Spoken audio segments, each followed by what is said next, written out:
प्यारे बच्चों, उरूज एकेडमी में आपका इस्तकबाल है।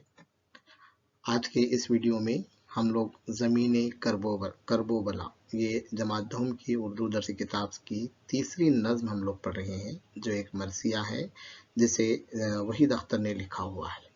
ये सिलसिले का दूसरा वीडियो है। इससे पहले के वीडियो में हमने कुछ आम चीज़ें देखी थी कि भाई दुनिया में जंग जदल के हालात क्यों होते हैं। इसके अलावा हम लोगों ने समझने की कोशिश की थी कि ऐसी कौन सी जंगें हैं जिन्होंने दुनिया के हालात का रुख बदल दिया। एक तारीखी क्या कहेंगे हम, सानिहात कौन से वाक़यात, जंगी वाक़यात कौन से, इसको हम समझने की कोशिश की थी। इसके बाद हम देखें कि मरसिया किसे कहते हैं, है ना। उसके बाद हम लोगों ने समझने की ये भी कोशिश की थी कि मरसिया क्या है, मरसिया क्यों लिखा जाता है। ठीक है, तो ज़मीन करबोबला इस नज़्म को हम लोग पढ़ रहे हैं। आज के वीडियो में हम लोग समझेंगे कि मरसिए के अज्जा क्या होते हैं। इसके अलावा हम नज़्म का मतन भी पढ़ेंगे। ठीक है, जैसे कि मैं अपने हर वीडियो में कहता हूँ, जब भी आप ये वीडियो देख रहे हैं अपने साथ पेन, पेंसिल, बयास, नोटबुक लेकर बैठे, अपने नोट्स तैयार करें, अपने नुकात तैयार करें। ठीक है, क्योंकि इम्तिहान में आपको लिखना होता है। तो चलिए आइए पढ़ते हैं ज़मीन करबोबला का अगला हिस्सा। तो जैसे कि मैं बताया, इससे पहले हम लोगों ने देखा है कि मरसिया किसे कहते हैं। तो मरसिया नज़्म की एक किस्म है जिसके अंदर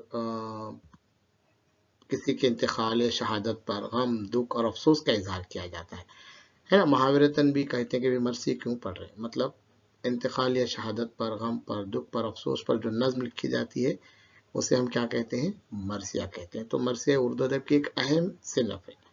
ठीक है, तो ये गमगीन किस्म की नज़्म है जो मरने वालों की याद में लिखी जाती है। ठीक है, इसके अंदर उनके क्या बयान किए जाते हैं, तो गम का जिक्र करते हैं। इसी नज़्म में गम का जिक्र किया जाता है। जो मरने वाले हैं उनकी खूबियों का जिक्र किया जाता है। जज्बाती दर्द भरे अंदाज में नज़्म लिखी जाती है। ये उर्दू अदब में अक्सर जो मरसिए मशहूर हुए हैं वो करबला के वाक़या से मुताल्लिक़ जो मरसिए हैं वो बहुत मशहूर हुए हैं। करबला का वाक़या क्या है हमने इससे पहले के वीडियो में देखा है। ठीक है, आगे हम लोग बढ़ते हैं। आज के इस वीडियो में हम लोग समझने वाले हैं कि मरसिए के अज्जा आएंगे। तो अज्जा किसे कहते हैं, अज्जा हिस्से को कहते हैं। यानी अगर कोई शायर समझ लो मरसिया लिख रहा है, कोई नज्म लिख रहा है किसी गमगीन वाक़ये पर, किसी जंग के हालात पर या किसी के इंतकाल पर, तो जब वो मरसिया लिखता है तो अपने नज्म के वो कुछ हिस्से कहता है। मरसिया ऐसे डायरेक्टली एक शुरू नहीं किया। देखिए मरसिया की खास बात है ना। उर्दू अदब के अंदर जितने भी असनाफ सुखन है, यानी जैसे गज़ल है, नज्म है, रुबाई है, कसीदा है, तो वैसे ही मरसिया है। तो मरसिया हर नज्म की किस्म की अपनी एक क्या है, खुसूसियत है। तो मरसिया के अज्जा होते हैं, यानी शायर अपनी बात को हिस्सों में पेश करता है। तो मरसिया के क्या अज्जा है, इसको हम आज समझने की कोशिश करेंगे। तो मरसिया का पहला जुज़ है, यानी नज्म का पहला हिस्सा होता है चेहरा। ये आपको याद रखने के नाम। तो मरसिया का पहला जुज़ क्या है, चेहरा। चेहरा मतलब क्या, तब जब मरसिया शुरू हो रहा है, पहला बंद है, दूसरा बंद है मिसाल के तौर पे, तो वो चेहरा कहलाता है मरसिए का। तो उसमें क्या बयान करते हैं, आम तौर पर मरसिए के अंदर पहला जो मरसिए का जो चेहरा होता है उसमें शायर क्या करते हैं, अल्लाह ताला की तारीफ बयान करते हैं या हुजूर सल्लल्लाहु अलैहि वसल्लम की शान में कुछ बातें कहती हैं। आम तौर पर क्या होता है कि कुछ शायर क्या करते हैं, कुदरत का बयान करते हैं, जैसे मनाजिर का बयान करते हैं, जैसे किसी जगह की खूबियाँ बयान करते हैं या वाक़या कहाँ पर हुआ उसकी खूबियाँ बयान करते हैं। मिसाल के तौर पे हमने देखा कि भी मरसी अक्सर जो है करबला के वाक़यात पर लिखे गए हैं। तो फिर जो करबला का मैदान है उसके आसपास की जो पहाड़ी है या दरिया, दरिया फरात की हमने बात की थी, तो ऐसे हसीन मनाजिर का, जो कुदरती मनाजिर का जो बयान होता है वो मरसिए का क्या कहलाता है, चेहरा कहलाता है। तो ये मरसिए का पहला जुज हुआ, पहला हिस्सा हुआ। ठीक है, समझ पा रहे हैं आप लोग। अब मरसिए का दूसरा हिस्सा क्या कहलाता है, यानी शायर ने अब एक बंद, दो बंद तो लिख दिया जो मरसिए का चेहरा है। अब उसके बाद नज्म आगे बढ़ रही है, तो जब मरसिए का दूसरा हिस्सा शुरू होता है वो सरापा कहलाता है। अरे सरापा क्या होता है, तो जैसे मैंने कहा कि मरसिया किसी के इंतकाल पर लिखी जाने वाली नज्म है, किसी गमगीन करने वाले वाक़े पर लिखी जाने वाली नज्म है। ठीक है, तो जिस किरदार पर मरसिया लिखा जा रहा है تو اس کردار کے حسن کا بیان کیا جاتا ہے، اس کی خوبیوں کا بیان کیا جاتا ہے۔ تو خوبیوں میں کیا کیا شامل ہوتی ہے؟ اس کے لباس کی، قد و قامت کا بیان ہوتا ہے نا، چال ڈھال کا بیان ہوتا ہے۔ تو یہ مرثیے کا دوسرا حصہ کہلاتا ہے، جسے ہم کیا کہتے ہیں؟ سراپا کہتے ہیں، ٹھیک ہے۔ اب مرثیہ تیسرے حصے میں داخل ہوتا، مرثیے کا تیسرا جز ہے، تیسرا حصہ ہے، وہ کیا کہلاتا؟ رخصت۔ نام یاد رکھنا ہے، پہلا جز چہرہ، دوسرا جز سراپا، تیسرا جز رخصت۔ رخصت میں شاعر کیا بیان کرتا ہے؟ اب مرثیے کے اس حصے کے اندر کہ جیسا بھی ابھی آپ دیکھیں کہ جنگ کے لیے رخصت ہو رہے، یعنی اپنے اہل وعیال کو چھوڑ کر، اپنے اہل خاندان کو چھوڑ کر جنگ کے لیے نکل رہے، تو جو رخصت کا بیان ہے نا، جنگ کے لیے جا رہے تو سمجھو غم اور افسوس کا مقام ہے، ٹھیک ہے۔ تو رخصت وہاں پر ایسے واقعات کو قلم بند کیا جاتا ہے کہ بھئی اپنے اہل وعیال کو، بیوی بچوں کو، رشتہ داروں کو چھوڑ کر، ان سے دور ہو کر جنگ کے لیے جائیں۔ جب جنگ کے لیے انسان جاتا ہے تو پتہ نہیں واپس آئے یا شہید ہو جائے، تو اس لیے یہ سارے واقعات وہاں پر اس حصے میں بیان کیے جاتے ہیں کہ کیا کیا حالات ہوئے۔ وہ سارے حالات کو کیا کرتے ہیں؟ شاعر یہاں پر اس حصے میں قلم بند کرتے ہیں۔ تو دیکھو مرثیہ ایک طویل نظم کی شکل ہے، مرثیہ سے چھوٹا مرثیہ نہیں ہوتا، بلکہ آپ دیکھیں اس کے کتنے حصے ہیں، ٹھیک ہے۔ اگر سمجھو مرثیے کے 3 جز ہیں تو 3 بند تو یہیں پر ہو گئے نظم کے۔ اس کے بعد چوتھا جز آتا ہے آمد۔ اب یہاں پر کیا بیان ہوتا ہے کہ بھی جیسے گھر سے نکل کر تو رخصت ہوئے جنگ کے لیے، اب میدان جنگ میں جو مجاہدوں کی آمد ہے، مجاہد کہتے ہیں جنگ لڑنے والوں کو، ہے نا، مجاہدین کی جو آمد ہے میدان جنگ کے اندر، وہاں پر اس کا بیان کیا جاتا ہے کہ بھی کیسی شان و شوکت سے داخل ہوئے، یا پھر ایسا ہے کہ بہادر سے داخل ہوئے، تلواروں کو لہراتے ہوئے داخل ہوئے، اپنے گھوڑوں کو دوڑاتے ہوئے داخل ہوئے۔ تو یہ جو میدان جنگ میں مجاہدین کی آمد کا ذکر مرثیے کے چوتھے حصے میں کیا جاتا ہے، ٹھیک ہے۔ اگلا جز کون سا ہے مرثیے کا؟ رجز۔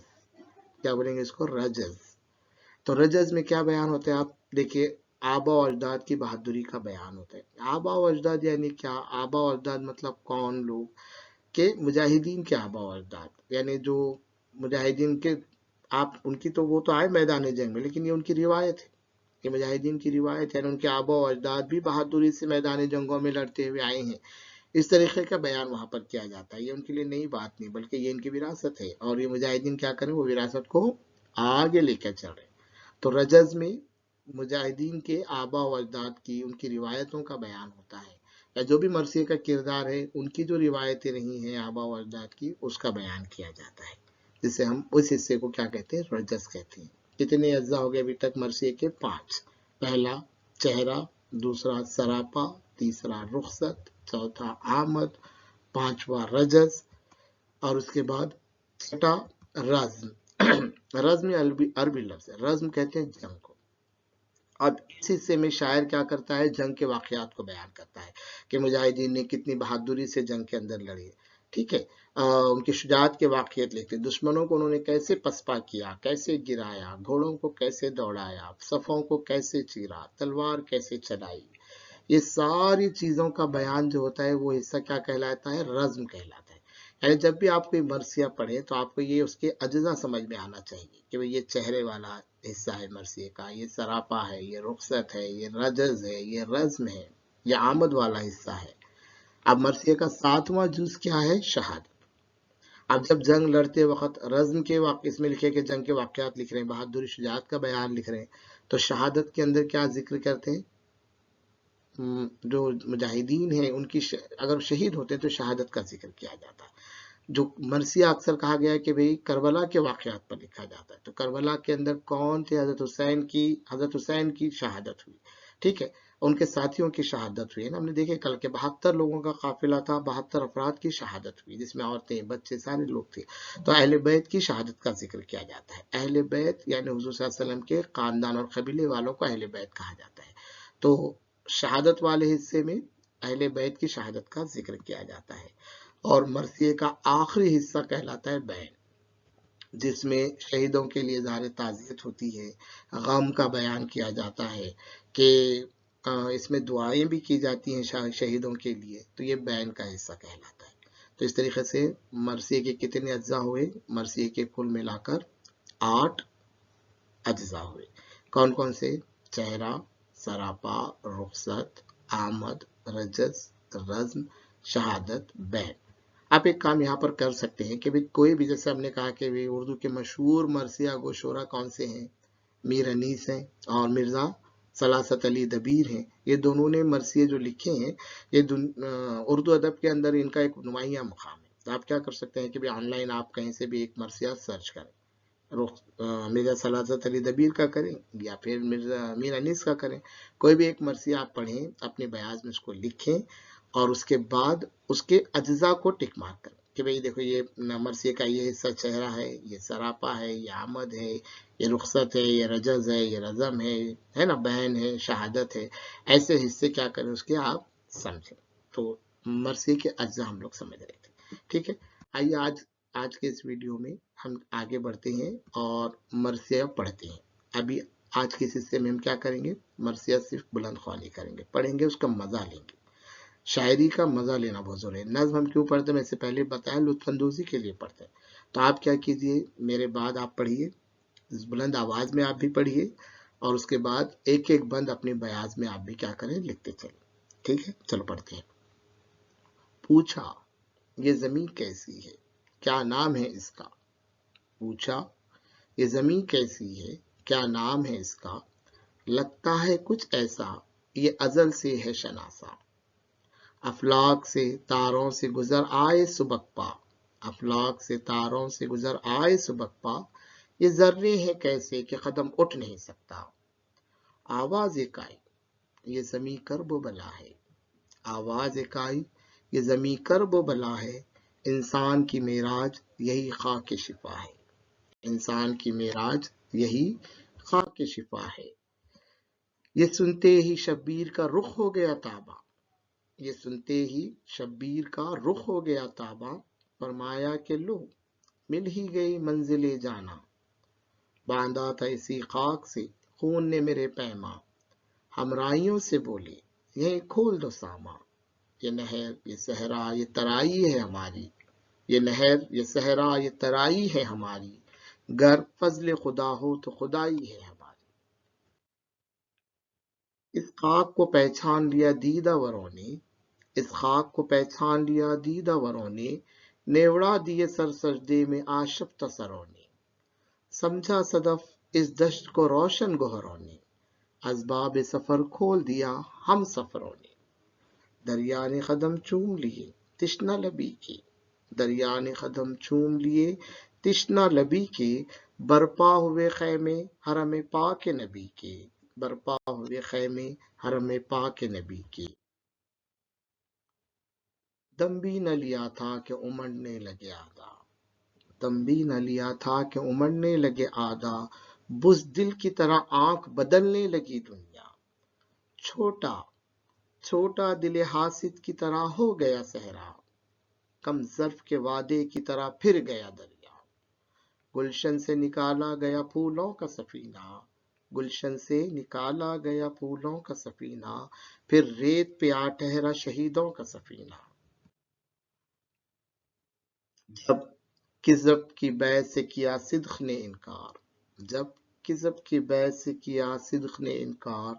सौदागरे खूं जिस्म पे सजने लगे हथियार। मैदान में लगे असलहा जंग के अंबार। शरहक के मुकाबिल हुआ आमदा पैकार। ख्वाबीदा ज़मीरों ने किया जब्र से सौदा। ख्वाबीदा ज़मीरों ने किया जब्र से सौदा। बेदारी ये ईमान ने किया सब्र से सौदा। बेदारी ये ईमान ने किया सब्र से सौदा। तो इस तरीके से आज के इस वीडियो में हमने मरसिए के अज्जा सीखे और हमने मरसिए को पढ़ा। अब आप लोग क्या करेंगे, मरसिए के अज्जा, एक कोई भी मरसिया आप लेंगे, ऑनलाइन आप उसको ढूंढेंगे और उसके अंदर आप क्या करेंगे, मरसिए के अज्जा की निशानदेही करेंगे, ठीक है, और मरसिए को खुशखत लिखेंगे। अगले वीडियो में हम मरसिए के एक एक बंद को हम समझने की कोशिश करेंगे, उसमें आने वाली ज़बान का कैसे इस्तेमाल हुआ है उसको हम समझने की कोशिश करेंगे। आप लोगों का बहुत बहुत शुक्रिया।